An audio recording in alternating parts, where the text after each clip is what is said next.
வணக்கம் ஆனந்தி. செங்கல்பட்டிலிருந்து மதுராந்தகம் நோக்கி சென்ற தனியார் பேருந்தும் திருக்கழுக்குன்றம் பகுதியிலிருந்து வந்த அரசு பேருந்தும் பக்கவாட்டில் மோதிய விபத்தில் குழந்தைகள் வழியாக நடந்து சென்ற குழந்தைகள் நல மருத்துவர் மணிக்குமார் தற்போது உயிரிழந்ததாக கூறப்படுகிறது. குறிப்பாக 30க்கும் மேற்பட்டவர்களை ஏற்றிக்கொண்டு வந்த அரசு பேருந்து பிரேக் பிடிக்காததால் ஓட்டுநரின் கட்டுப்பாட்டை இழந்து விபத்துக்குள்ளானதாக கூறப்படுகிறது. சம்பவம் அறிந்து உடனடியாக அருகில் இருந்தவர்கள் மற்றும் வாகன ஓட்டிகள் விபத்து படுகாயமடைந்தவர்களை உடனடியாக மீட்டு செங்கல்பட்டு அரசு மருத்துவமனைக்கு அனுப்பி வைக்கப்பட்டுள்ளனர். இந்த விபத்தில் 10க்கும் மேற்பட்டோர் படுகாயமடைந்ததாக கூறப்படுகிறது.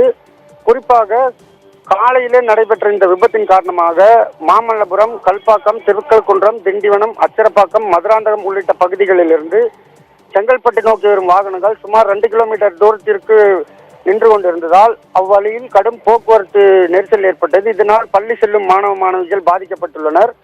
தற்போது இந்த போக்குவரத்தை சீர் செய்யும் பணியில் காவல் அதிகாரிகள் ஈடுபட்டுள்ளனர். ஆனந்தி.